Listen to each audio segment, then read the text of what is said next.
सूत्रधार पर सुनते हैं वेद व्यास की महाभारत।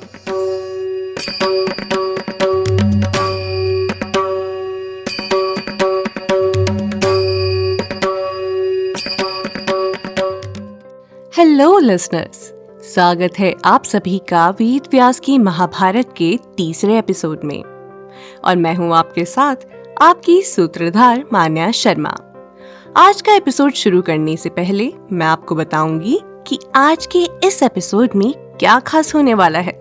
आज हम सुनेंगे कणिक की कूटनीति की कथा और जानेंगे कि कणिक कौन थे और राजा धृतराष्ट्र ने उन्हें राजमहल में क्यों बुलाया था। आपके इन सभी सवालों का उत्तर देने से पहले चलिए लेते हैं एक छोटा सा रिकैप। पिछले एपिसोड में हमने अर्जुन और पांचाल नरेश द्रुपद के बीच हुए युद्ध की कथा सुनी थी। युद्ध में पराजय का सामना करने के बाद राजा द्रुपद अब एक ऐसे पुत्र की कामना कर रहे थे जो द्रोणाचार्य को परास्त कर सके। दरअसल युद्ध में परास्त होने के बाद द्रोणाचार्य ने द्रुपद को दोबारा मित्रता का अवसर देते हुए आधा राज्य देने का निश्चय किया और द्रुपद ने भी द्रोणाचार्य की बात को मान लिया। लेकिन द्रुपद अभी भी अपनी पराजय को स्वीकार नहीं कर पाए थे और इसी कारण वह एक शूरवीर पुत्र की कामना कर रहे थे। अब युधिष्ठिर का युवराज अभिषेक हो गया है। सभी पांडवों की वीरता की कथा पूरी पृथ्वी पर गूंज रही है। इसी कारण राजा धृतराष्ट्र चिंता में डूबे हुए हैं। अपनी इसी चिंता का निवारण करने के लिए उन्होंने कणिक को हस्तिनापुर बुलाया है। चलिए अब जानते हैं आगे की कथा। कणिक को अपने समक्ष बैठाकर धृतराष्ट्र ने कहा, पांडवों की हर दिन बढ़ रही उन्नति और यश देखकर मैं ईर्ष्या रखने लगा हूँ। तुम तो अर्थशास्त्र के पंडित हो और उत्तम मंत्र के ज्ञानी हो। तुम ही मुझे बताओ कि मुझे अपने भाई के पुत्रों के साथ संधि करनी चाहिए या उनसे युद्ध करना चाहिए। जैसा तुम कहोगे मैं वैसा ही करूंगा। राजा के मुख से ऐसी बातें सुनकर कणिक को मन ही मन बहुत प्रसन्नता हुई और इसी के साथ कणिक ने राजा धृतराष्ट्र को कूटनीति का ज्ञान देना आरंभ किया। कणिक ने कहा, राजन, मेरी यह बातें सुनकर आप मेरे प्रति दोष दृष्टि मत रखिएगा। राजा को इतनी सावधानी रखनी चाहिए जिससे शत्रु को कभी उसकी कमजोरी का पता न चले। लेकिन जैसे ही राजा को उसकी कमजोरी का पता चले, राजा उस कमजोरी पर वार कर दे। जैसे कछुआ अपने सभी अंगों की रक्षा करता है, उसी प्रकार राजा को भी अपने सभी अंगों की अर्थात स्वयं की, राष्ट्र की, दुर्ग की, राजकोष की और अपनों की रक्षा करनी चाहिए है। साथ ही साथ अपनी कमजोरियों को छुपा कर रखना चाहिए है। राजा को अपने हर कार्य को पूरा करना चाहिए है। जो भी शत्रु राजा का बुरा चाहते हैं उनका अंत करना चाहिए है। केवल बलवान ही नहीं बल्कि कम बलवान शत्रु को भी समय से समाप्त कर देना चाहिए, क्योंकि आप नहीं जानते कि कब वह शत्रु बलवान होकर आप पर आक्रमण कर दे। शरण में आए शत्रु पर दया न करके उसका वध कर दीजिए। अपने शत्रुओं का विनाश करके ही राजा निर्भीक होकर रह सकता है। पहले अपने शत्रु का विश्वास जीतिए और समय आने पर उसका वध कर दीजिए। सहज यानी के जन्मजात शत्रु को भी मुंह मांगी कीमत देकर विश्वास में लेकर उसका भी वध कर दो। इन सभी कूटनीतियों का ज्ञान देते हुए कणिक ने धृतराष्ट्र को 3 प्रकार की शक्तियों के बारे में बताया, जिन्हें त्रिवर्ग भी कहा जाता है। उन 3 शक्तियों का नाम इस प्रकार है। प्रभु शक्ति, जिसे हम ऐश्वर्य शक्ति, उत्साह शक्ति और मंत्र शक्ति के नाम से भी जानते हैं। शत्रुओं के राज्य पर आक्रमण करके उनके ऐश्वर्य को नष्ट करना, उनके उत्साह और साहस को घटाकर उनकी उत्साह शक्ति को नष्ट करना, गुप्तचरों के द्वारा उनके रहस्य अर्थात मंत्रों के विषय में जानकर उनका नाश करना। ये सभी एक उत्तम राजा के कर्तव्य हैं। कणिक ने राजा को पंचवर्ग के बारे में बताते हुए कहा, अमात्य, राष्ट्र, दुर्ग, कोश और सेना शत्रु। राजा को इन 5 पंचवर्गों का नाश कर देना चाहिए है। इसके अतिरिक्त साम, दान, दंड, भेद, बंधन, विष प्रयोग और आग लगाना, शत्रु को वश में करने के या दबाने के यही सप्तवर्ग हैं, अर्थात यही 7 तरीके हैं। राजा को हमेशा अपने शत्रुओं पर नजर रखनी चाहिए, उनकी कमजोरियों पर नजर रखते हुए अपनी सभी कमजोरियों को छुपा कर रखना चाहिए। हमेशा साधु बनकर उनका विश्वास हासिल करें और सही वक्त आने पर अपने शत्रु का नाश कर दें। याद रखिए, हर कार्य उस महान फल की प्राप्ति के लिए किया जाता है जब तक समय आपके अनुकूल ना हो जाए। तब तक शत्रु को अपने कंधे पर ढोते रहिए और सही समय आते ही उसका अंत कर दीजिए। धृतराष्ट्र कणिक की सभी बातों को बहुत ध्यान और धैर्य से सुन रहे थे।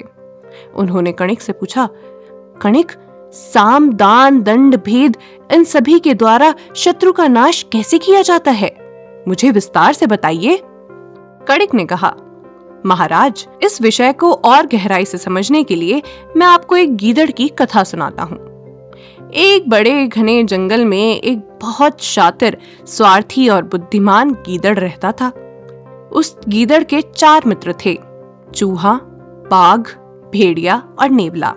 एक दिन जंगल में घूमते हुए उन सभी ने हिरणों के सरदार को देखा। हिरणों का सरदार बहुत ही बलवान और फुर्तीला था और इसी कारण वे सभी उसे पकड़ भी नहीं पाते थे।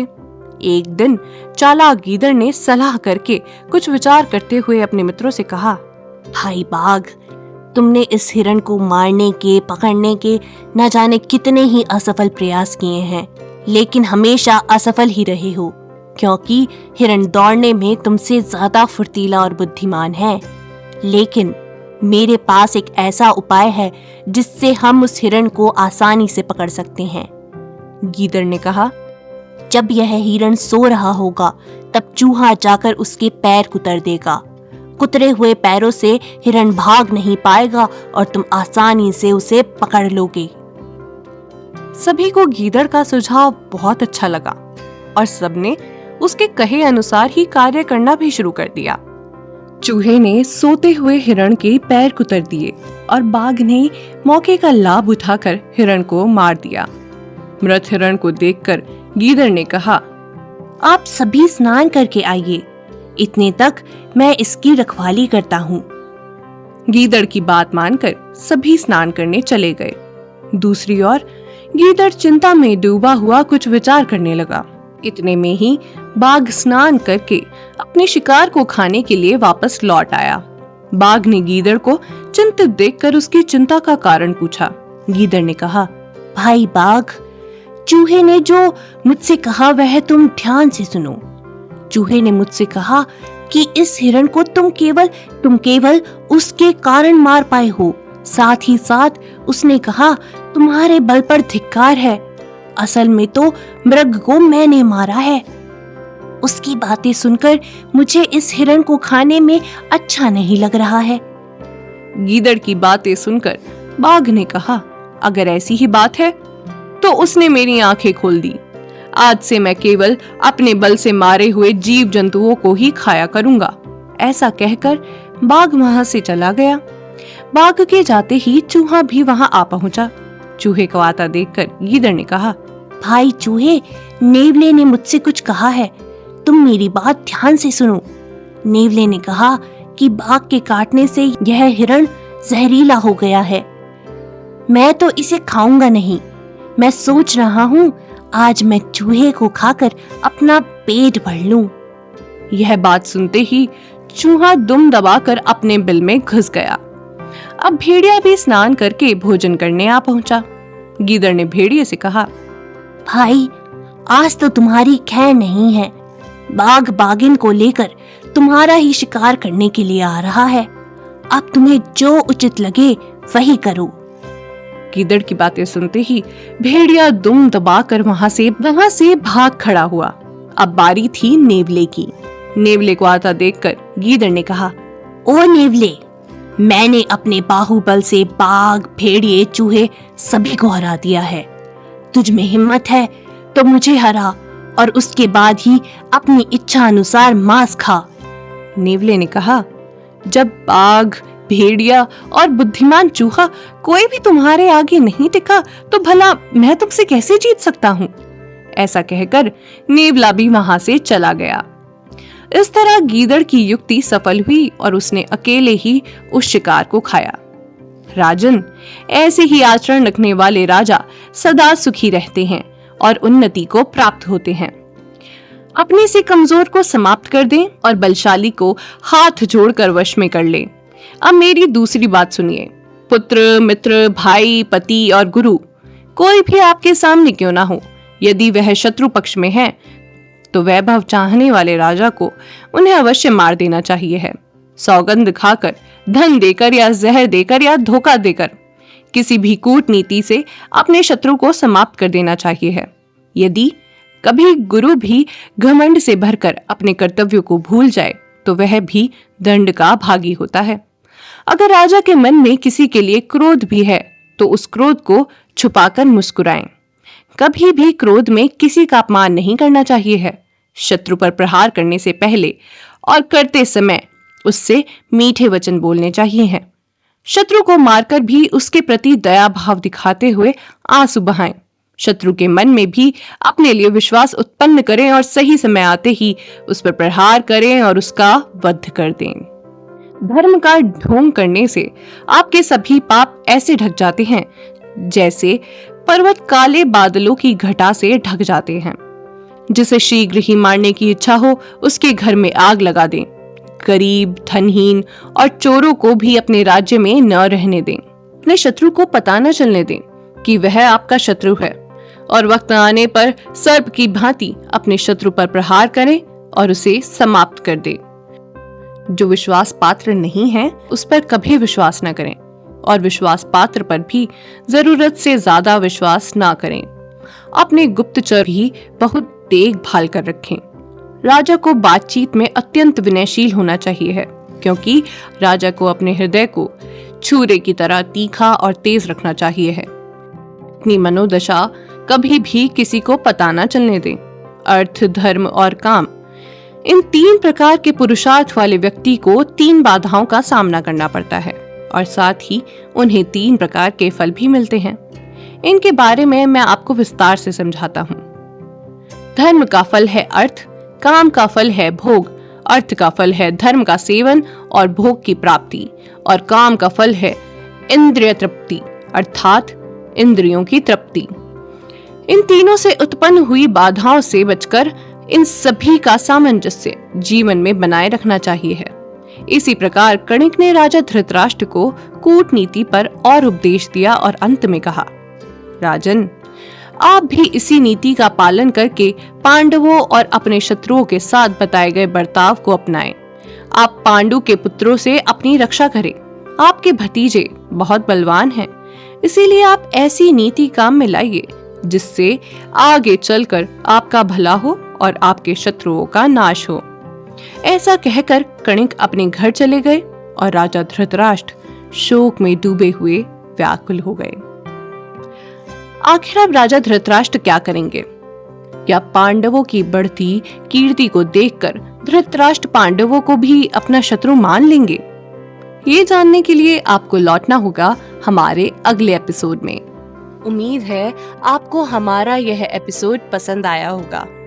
अगर आप इस एपिसोड से रिलेटेड कोई भी सवाल पूछना चाहते हैं तो हमारे social media platform Twitter, Facebook, Instagram पर हमसे संपर्क कर सकते हैं। हमारा सोशल मीडिया हैंडल है माय सूत्रधार। साथ ही साथ ऐसी ही अनेक रोचक पौराणिक कथाओं के वीडियो देखने के लिए आप डाउनलोड कर सकते हैं हमारी सूत्रधार ऐप। हमारी ऐप एंड्रॉइड और iOS दोनों यूजर्स के लिए उपलब्ध है। यहाँ आपको हर एक कहानी सुंदर चित्रण और सटीक फैक्ट्स के साथ मिलेगी। इसके अलावा आप श्री राम कथा, मिनी टेल्स पॉडकास्ट हिंदी और इंग्लिश, नल दमयंती प्रेम कथा हिंदी, इंग्लिश तथा ऐसी ही अनेक कहानियाँ अपने मनपसंद ऑडियो प्लेटफॉर्म पर सुन सकते हैं। लिंक आपको डिस्क्रिप्शन में मिल जाएगा। मैं आपकी सूत्रधार मान्या शर्मा मिलूंगी आपसे अगले एपिसोड में। याद रखिएगा, हम हर सोमवार और शुक्रवार आपसे मिलते रहेंगे।